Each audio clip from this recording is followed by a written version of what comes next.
Hey everyone, welcome back to my channel. If you're new here, welcome. Today I'm going to be talking to you about the new IT Cosmetics Confidence in a Foundation. You guys have been wanting to see me do a foundation road test, review this foundation, so that's what I'm gonna do today. If you have not seen one of my foundation reviews, foundation road tests, and you're not familiar with how I do these, I don't just wear foundation for a day and talk about it. I like to wear it for a few days, give you my verdict, try it with different powders, different primers, apply it in different ways on my 43-year-old oily combination sensitive skin and tell you how it works for me and tell you who I think it might work best for. So before I get started, let's look at what this foundation claims, because when it was first sent to me, I didn't even look at the claims, I just started wearing it. There are 48 shades in this foundation and it retails for $32. I really do like this sleek glass bottle. I like the pump. It's really, really nice. It says it's oil-free, it's long-wearing, and it has a velvet matte finish. It's infused with hydrating ceramides. It does have hyaluronic acid in it. If you know me at all, you know I love anything with hyaluronic acid because it does replenish the hyaluronic acid that our body normally makes, and we just start to lose it as we get older. So it's just nice to have that in products.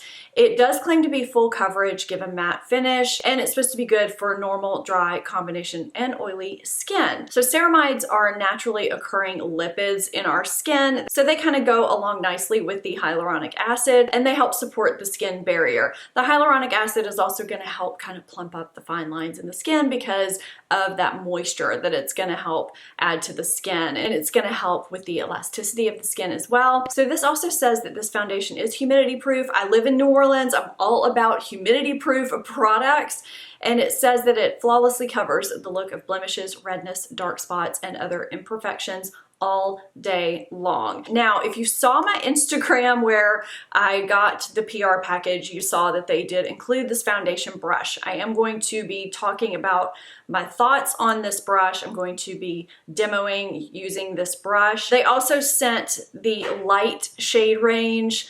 The darkest shade of the light shades is too light for me. I'm going to talk about that in this video, and I do not have a shade match right now. I hopefully will by the end of this video, so stay tuned if you want to see what my actual shade match is. If you are interested in my foundation shade matches, the link is always listed in my description box for you guys because I keep it on my blog for those of you who might be a warm, light medium shade like I am. So let's get into the application, and then at the end I'll give you guys a summary. I've worn this a couple of days already, but I've only used the sponge to apply it. They did also send the skin hugging foundation brush that I guess is supposed to go along with this foundation. I've not used it yet though, so I'm going to use it on one side of my face. I'm going to use the sponge on the other today, and all over my face today I have the Touch in Sol No Problem Primer that I love so much. If you saw the first day I wore this in my Instagram stories, you know the darkest shade that they sent me is shade 145 Light Tan. It is a warm shade and it is way too light for me. So I've been having to darken it up with the Drunk Elephant Deep Bronzy. So I'm going to mix that on the back of my hand and apply it. It doesn't affect the way the foundation wears in any way. I'm going to run by Ulta at some point and try and get my foundation match for you guys. I guess you will see at the end of this foundation road test if I really do love this foundation, if I buy my actual shade match, or if I just go find it and come back and report to you guys what it is. All right, here we go. That's what it looks like on the back of the hand. One pump. It's not runny at all. I'm just going to mix this up with the Deep Bronzy on the back of my hand to make it a little bit deeper. So that's what that ends up looking like, and it still could probably go a bit deeper, and if I need to, I'm just gonna add bronzer. I can't tell you the last time I've actually used a foundation brush. I really just don't use foundation brushes a lot because I don't really like putting it on my face first. Okay, the bristles on this brush are really pliable, I guess. Very soft, it's not scratchy at all. It does hug the curve of your face, but I feel like it doesn't give a lot of coverage, not as much as with the sponge, and you'll see that in a minute.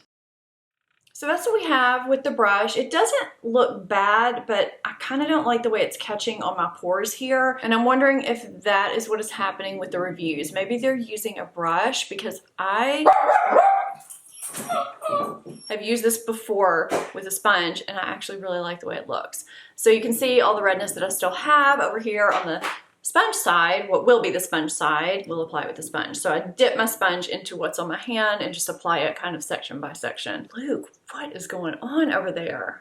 I think there's somebody making a delivery outside. And I also feel like it's a little bit quicker with the sponge. This is one of those rare cases where I feel like I get more coverage with a sponge. So after I'm finished, I may go over that brush side with the sponge just to kind of even out my coverage. But I definitely wanted you guys to see it.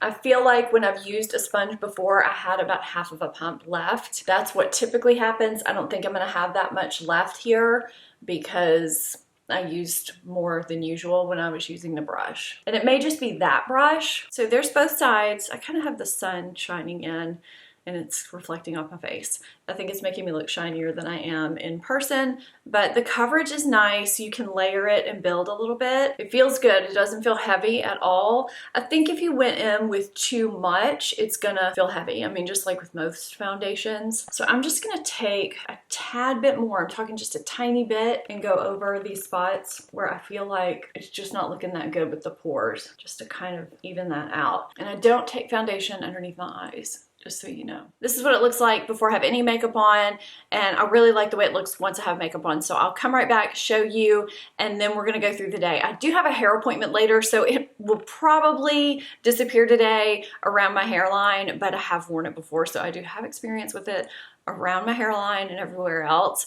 So I'll get back to you in a sec. Okay, here's what we have right now. I just finished applying my makeup. I left something on my face. I'm gonna zoom you in a second and hope you can see it. I didn't show you earlier because I didn't think you could see it, but we're just gonna see. So I think it looks really good on my pores. It didn't settle into my little forehead creases right here. It just looks really nice. It looks fresh. It looks natural, but it seemed to cover, you know, a lot of the redness, a lot of the marks, and I didn't need a lot of concealer. There's one side, there's the other. We're looking good. All right, I'm gonna zoom you in. Okay, so here's the super up close if you wanna see. I mean, that is just like, does anything look good this close? I don't know. There's a bump on my face, but can you see this right here? There's a little white speck right there. It leaves kind of little sandy particles sometimes. I'm gonna zoom you back out. The CoverGirl matte foundation, the kind of new one, did that to me in a really, really bad way. This one doesn't do it quite as badly, but it does it just kind of sporadically on my face. I don't know what that is with these new foundations that leave that kind of soft matte finish, but this kind of does it. I can kind of sweep it away, but this one little particle stayed even after I powdered my foundation. So I just wanted you to note that. If you have seen that with this foundation, you're not the only one. So I'm gonna go about my day and I will show check-ins and I will come back with my summary of this IT Cosmetics Confidence in a Foundation. It's been 4.5 hours. I think it looks good. It feels good on the face. My hair looks different because I went to the salon, got it cut, and she just kind of blew it out, however, because I had to get back home and work on something. So it is the same day. I have kind of been rubbing my nose, but I'm not really noticing a lot has come off on my nose, but I wanted you guys to see it in daylight. My makeup is still looking good on my face, and I like the way it looks in natural light. I will see how it looks towards the end of the day. I'll check back in later. I've had a really long day. It's been 14 hours. I am at my mom's house, so my surroundings are different. I think I've only blotted twice, and I haven't touched up a thing, including my lips or anything. It doesn't look bad at all, and it's actually not separated anywhere, I don't think. I have blown my nose today. I would say I'm pushing it to go past maybe 10 or 11 hours. So I've really pushed it to the max today, and I'm going to elaborate on that in the summary. Same day, same clothes, different hair. I'm going to give you my final thoughts on this foundation after wearing it for several days. I used it with different primers and different powders, different application methods, and what works for you as far as primers and powders go is going to be different than what works for me. I used my No Problem primer. I used it without primer. I used it with my Hourglass Veil. I used it with kind of a shimmery type primer, a glowy primer. I used it with something else. I used it with no primer. I used it with my Stila in the Buff powder. I used it with my Lancome Long Time No Shine. I used it with my Bare Minerals powder. I used it with the IT Cosmetics, the pressed Bye Bye Pores powder, and I really liked it with all the different powders. They all set it beautifully. I have to set my foundation, so that's just me. You may be different. I do have thoughts on that with this particular foundation though. I'll tell you about that in a minute. I do love the way this applied over every primer that I tried. I do like the way it applied without a primer. I don't think it did as well with pores without a primer. I've seen this reviewed on Sephora and Ulta since I started trying it out, and a lot of people say it's too heavy, or it doesn't last a long time, it transfers, or that it looks cakey, or it doesn't settle well with pores. There were so many different issues that people had, and I'm gonna talk about my thoughts on that just as I go. I think it's gonna look better with pores if you use a primer that works well with pores. That's gonna be really individual. For me, I need a primer with this for pores and to help it last a little bit longer, especially on the nose area and just this area around here. It feels lightweight on the skin. That was something else I saw, was that people didn't like the way it felt on the skin. They thought it felt really, really heavy. I love the way this feels. Sometimes I kind of forget I'm wearing foundation, but I don't apply a lot. I think it might be even half a pump is all I need to get a pretty good amount of coverage. I could get fuller coverage if I added more, but I find I don't really need it. I apply one layer, which is about a half a pump, and I'm good to go. If I want to layer a little bit more, I'll layer where it's needed, and that works really well for me, and it feels good on my skin. So I would encourage you, if you use this foundation, not to over apply it, because that is when you could get cakey. But I think if you go in sparingly and just add more where needed, you'll be golden. I can get a good 10, 11 hours out of this foundation, which I think is really great. I think it probably kind of peaks around 8 or 9, but it still looks pretty nice around 9 or 10, and that's a pretty long day, I think.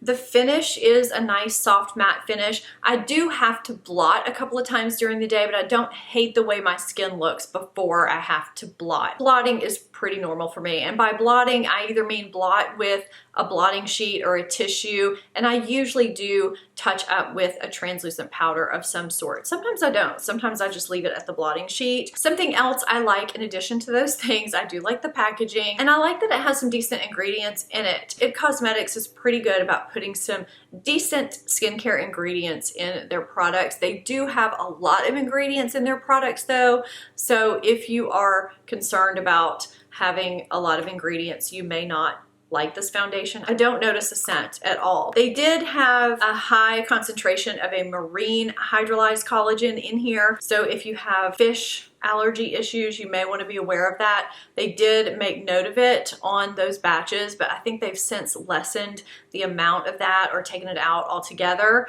So that's something to note if you got one of those early batches, but it would have a note on it. So I'm gonna go into things that, I don't quite like. I think that I was able to get it to wear a decent amount of time because I used a primer and because I set my foundation. If you're someone that goes in with foundation and you don't use a primer to help increase the longevity, and you don't set it with a setting spray or with a setting powder, you may have some issues getting this to stay on your skin. I think it looks pretty nice. I've had it on for a while now. I think I'm at about 9 hours, and I am very happy. Now that's a pretty decent amount of time. I am good with it, but I could see that there would be a propensity for it to wear away in certain areas if you don't set your makeup and don't create that canvas for it to adhere to. I am also a little bit uncertain about the humidity claim. It's not humid here today. It hasn't really been humid here this week because we're in kind of a cold spell and it's not very rainy. I know that's kind of weird for New Orleans, but that's just the way it's been when I've been testing out this foundation. And I just don't know if it gets to be hot and humid, if this is one that would really stand up to that. There's something in my gut with the way this sits on my skin that tells me this might not be one that I reach for when it's really humid. And maybe that is because I do still have to blot during the day a couple of times, even on you know, say an 8 or 9 hour day. The other thing that I think has been maybe an issue for some people and why it's looking like maybe it doesn't have as much coverage as they claim, or maybe it's looking a little cakey in areas or giving people some application issues if they're using a brush with it, or maybe this brush. It's not quite dense enough. I like the curve of it. I have another curved brush that I got from Sigma a while back that I didn't think I was gonna like, but I really do. This is the Sigma Curved Kabuki F83. I like a curved kabuki brush, but you can see this one has a lot more density to it, kind of like the F80 that everybody loves from Sigma. And there's just a lot more density here. They're all very soft. It's very, very soft. It's almost so soft that it dilutes the coverage a little bit. And like this IT Cosmetics Velvet Luxe 302 brush is one of the softest foundation brushes. It really feels luxurious, but it's so dense that you get a little bit more coverage. This brush diluted the coverage more than a damp sponge, which I've really never had happen before. I feel like I usually get more coverage with a brush, and I didn't in this instance. I had to actually go back in with the sponge and add a little bit more coverage. So if you're someone who really likes less coverage in a foundation, you might like this, but I do feel like it kind of emphasized my pores, and I don't know, it just was not the best for me. So I personally prefer to apply the Confidence in a foundation with a sponge. And I did try it with a couple of my other foundation brushes, and I just prefer it with the sponge. I think it looks good in flash photography. I don't notice a big contrast between my neck and my face, which is great. That's always a good thing. I'm also a little weird about those sporadic sand particles. What is that? If anybody knows what that is, please tell me. It's in that CoverGirl foundation that I talked about earlier. It's not bad with this one. It's just, you know, every now and then on your face, you catch that little white thing. You gotta just kind of flick off. If you massage it into the skin, it disappears. It's something. It is some kind of an ingredient that people are putting in foundations now that I've never seen before until recently. So that's something that is kind of a negative, but that can be overlooked. That's not anything to write home about. I do think that many different skin types can wear this foundation because it applies so easily and it does look so nice and fresh on the skin. If you're someone who wants a totally matte foundation and something that is going to be maintenance free for you, if you're oily combination skin, this is probably not going to be it. If you are someone who likes a more natural matte finish, kind of a velvety finish, and you still want coverage and you want something that feels lightweight, as long as you apply it sparingly, this is gonna be a really nice foundation for you, I think. I mean, everybody has different opinions, but I really enjoyed it. I am not quite sure why the ratings are what they are. So now I need to hunt down my shade, and hopefully I will have it for you in the description box. I haven't been able to get to Ulta or Sephora physically and get my own shade, but I would definitely go purchase this in my shade. I really like it. Let me know if you've tried this foundation. Let me know what foundation review you'd like to see next from me. Thank you so much for watching. If you're not subscribed to my channel, please hit that subscribe button and hit the notification bell so that you are notified whenever I upload a new video, because otherwise you just never know if YouTube's gonna let you know of my upcoming videos or not. Thank you guys so much for watching. I'll see you next time. Bye-bye.